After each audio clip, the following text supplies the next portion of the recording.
Nobody expects an encore, but hey, you never know. Let's talk some TCU football. The Horned Frogs are in camp on the field trying to get better, putting 2022 in the rearview mirror after much celebrating this offseason. But hey, get down to work now and get better. Got Melissa Treebwasser on the line, Frogs Insider Podcast, and also there on Dave Campbell's Texas Football. Hey, Melissa, what's going on? Mark, it's fall camp. We're playing real football. Things are happening. We can talk about something other than realignment for a change. Things are good, right? So I'll save my realignment question for the end, or should we get it out of the Yeah, way? hey, we can jump right into it. There's obviously that's a big topic of conversation too. Well, yeah. TCU, safe and sound. Everything's good there in a stable Big 12. What do you think about the recent rumors and obviously what could most affect the Big 12? My co-host on Frogs Insider, Jamie Plunkett, kind of said it best the other day when we were on another podcast, and he said, it's really weird to be on this side of things as a TCU fan because every time realignment has come up, it's normally what's going to happen to the Horned Frogs. Are they safe? And for the first time, really in their history, TCU is in a power position in a conference that's stable and doesn't have to worry about how the chips are going to fall. And that's a really great position to be in for the Horned Frogs, obviously, for a myriad of reasons. Adding Colorado makes a ton of sense for the Big 12. It's a homecoming, of course. We all know that. I think there's going to be some really fun rivalries in that aspect, and you're getting into that mountain time zone. And as you continue to want to expand your footprint, not just eastward, as Brett Yormark has done well, but west also. And if the rumors are true and we're going to be adding Arizona State, and Utah, now you've got a 16-team conference that reaches across pretty much every time zone, reaches into all sorts of different markets, and brings in a lot of really passionate fan bases. So, I've said it time and time again, and I'll continue to say it. I'm not going to be dancing on the grave of the Pac-12. I think ultimately these things are bad for college football. But if looking it through the lens of somebody who went to TCU, who's a TCU fan and who covers TCU, I feel really, really good about where not just my school is positioned, but where the Big 12 as a whole is positioned. And Brett Yormark deserves all of his flowers for the way that he has handled this. I mean, just shrewd move after shrewd move to keep his conference as kind of maybe one of the half part of the 2.5 places that feel really, really good about their future in college football. And it was just at the point that you mentioned Colorado, Melissa, that I made the connection. Oh, yeah, they're playing the first game of the Yes. season, and it's obviously not a Big 12 game for another year, but it's kind of ironic and kind of interesting that they Yeah. get that first contact with the newest of the Big 12. Let's go quarterback first and foremost. Of course, Max Duggan, again, he will live in it as a legend for what he accomplished. And certainly now we've got Chandler Morris. So just in regards to skill set, there's so much to live up to in regards to legacy and leadership. But in terms of a skill set, how would you compare those two quarterbacks? Well, Max Duggan was like 83% just heart and grit, right? Like he was the hard hat, the lunch pail guy, blah, blah, blah. And he was an exceptional athlete. I mean, when he got to top speed, they would show that clip of him running against Oklahoma down that sideline. And he looked like an elite wide receiver or running back when he had the ball out in open space.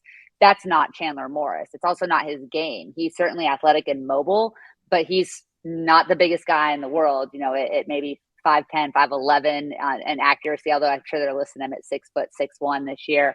But what Chandler does is he throws really, really accurately. He can hit windows that Max Duggan wasn't often trying to hit. He's got a great deep ball. And he can get the ball into his receivers' hands with a quickness and an accuracy that wasn't exactly the strength of Max Duggan's game. So if Chandler Morris can stay healthy, he's never made more than 2 starts consecutively in his career, even though he's been in college football for quite a while. If he can stay healthy and stay on the field, he's going to really unlock some parts of this offense that didn't necessarily fit into the playbook of Garrett Riley or into the skill set of Max Duggan, but that are going to enable them to run kind of this modified air raid that Kendall Briles wants to run for TCU this year in a way that spreads the ball around, that gets the ball in playmakers' hands and gets the ball out super, super quickly to put pressure on the defense to make stops. So I think that if he's on the field, Chandler Morris can't do the things that Max Duggan does, but I think he can take this offense in a really positive direction that won't have to be completely different than what we saw a year ago, but that can be really efficient and effective in a way that doesn't necessarily rely on the big play or your star making a big play in a critical moment like last year's offense often did. Melissa, I see a couple of young quarterbacks in the roster in Jacob Porter and Josh Hoover.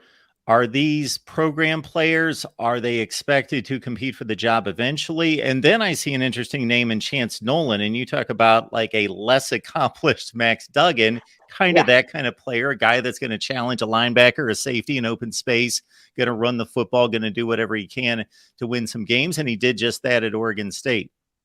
Well, I think that it's interesting that they made some big swings in the transfer portal for some of these high 4 and 5-star guys, and somehow they all ended up at Ole Miss. Like, I still don't understand. Ole Miss has collected more highly regarded quarterbacks this year than it's like people that do pin trading or whatever at Disneyland, right? It's like you got to get one of each just to make sure that you got them all covered. TCU tried to get a couple of those guys. They tried to bring in someone that's going to legitimately compete for the QB1 job against Chandler Morris. I don't think that they got that person, but what they did go and do is find a really veteran, experienced quarterback that should Chandler Morris, fall victim to the injury bug as he has in the past, you've got somebody that at the very least has pushed Josh Hoover, who Sonny Dykes really, really believes in. It's a guy that Sonny went and got as soon as he got the TCU job and prioritized and said, I want you in Fort Worth. So he's this kid that Sonny really likes, but probably isn't ready to be a full-time starter. So you can go with a veteran backup, or you've got a veteran in the room in case Josh Hoover does need to play significant snaps this season as a redshirt freshman. And he's gotten to learn from somebody who's been in these big moments. So I don't think I don't think if Chance Nolan or Josh Hoover are starting half of the season, that TC's expectations would be as high as they were with Chandler Morris for all 12 games. But if you need one of those guys to come in and win a game or two, I think that they're both certainly capable of doing so, just in different ways. You're going to get the gutty, gritted out kind of guy with Nolan, and then you've got a talented but really green player in Josh Hoover. When we talk TCU here at the Voice of College Football, we call on Melissa Treebwasser. You can catch her podcast, Frogs Insider. What's the best way to do that, Melissa? We're on Apple and Spotify. You can get us on the Frogs Insider feed directly, or as a part of the Republic of Football Network under Dave Campbell's Texas Football. If you're interested in not just the TCU, but any other team in Texas, the Republic of Football has network shows for pretty much every Division I team in the state. So it's really cool to be a part of. Dave Campbell is the Bible of Texas football for sure. And so to be on that network and to be with some of those other goofballs across the other Big 12 and Texas universities is a lot of fun. Most of the production's gone in regards to guys that handle the ball at both at running back and wide receiver. Amani Bailey does come back, and Trey Sanders, of course, was once a highly touted 5-star at Alabama, set us up in the backfield. Yeah, it's going to be interesting. Kendre Miller was really, really good, and everybody knows that Kendre Miller was really, really good, yet nobody talked about Kendre Miller because of guys like Bijan Robinson and Roschon Johnson, right?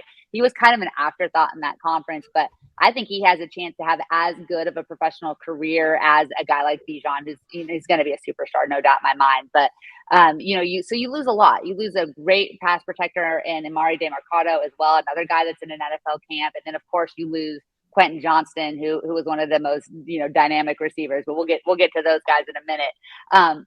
But Trey Sanders is kind of the potential golden goose. He was a 5-star recruit. He was one of the top running backs in his class. He ends up at Alabama. He has a devastating car accident, the type of car accident that when Nick Saban picked up the phone from the emergency services people, the response that they gave him is told by my co-host Jamie Plunkett is, hey, we think we have one of your players and we're pretty sure he's going to make it. So, I mean, it was a absolute miracle that this man has been able to get back on a football field. He's had some other kind of nicks and bruises along the way in recovering from this, but he's now 2 years removed from that catastrophic accident. And for the first time, he's saying that he feels like himself. We heard at Big 12 Media Days that Trey Sanders is back. It's kind of what the expectation is.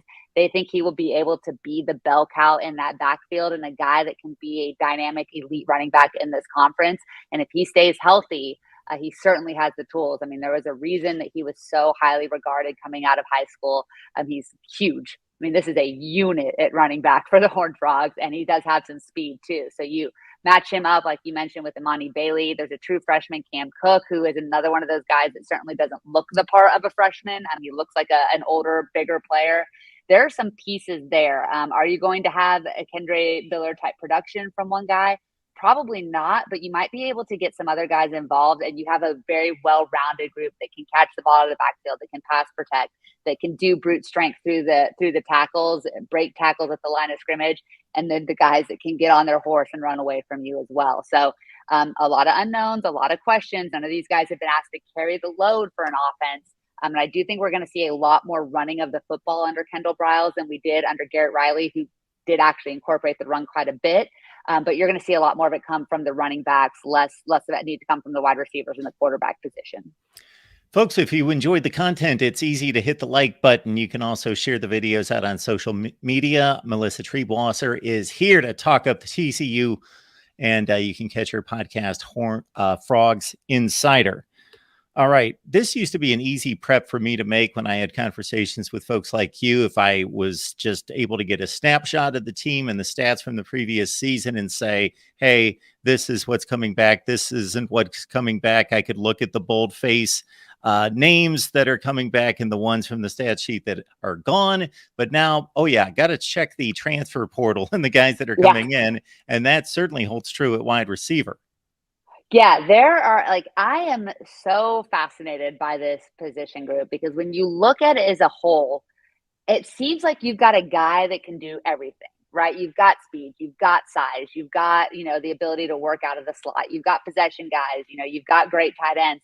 But at the same time, we haven't seen any of these guys do all that much on the football field. Outside of Jared Wiley, who comes back at tight end, who I think is going to be one of the most unsung heroes of this offense. None of these guys have really done this at TCU. You're relying a ton on Savion Williams, a guy that's kind of been under the shadow of Quentin Johnston for the first 3 years of his career, who has shown flashes of potential, but has struggled with consistency and has had some of the most devastating drops that TCU fans can remember in big games. And so you're asking him to step up and be a wide receiver one. That's going to be the challenge is can he be that guy?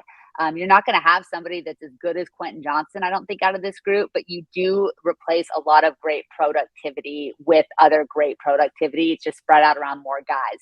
Another Alabama transfer, JoJo Earl, who is a local kid out of Aledo High School, someone that TCU went hard for coming out of high school, but lost to the Crimson Tide. He needed a fresh start. He comes back. Sonny Dykes called him the most natural punt returner he's ever seen.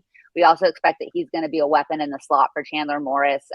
Across from him is John Paul Richardson. He was at Oklahoma State the last couple of years. He's not a guy that you look at in a uniform or on paper and go, oh, this is going to be TCU's leading receiver. But I don't think anybody will be surprised if you look up at the end of the season and he's got the most receptions and or the most touchdowns on the team. I think he's going to be the safety blanket. He's Chandler Morris's roommate. So, they're getting lots of extra reps in. There's a great chemistry between those two guys. And then you've got the true freshman Cordell Russell, who Sonny Dykes said of after the first day of practice. Some highly recruited kids just like to be highly recruited kids. Some of them like to play football. Cordell Russell loves to play football.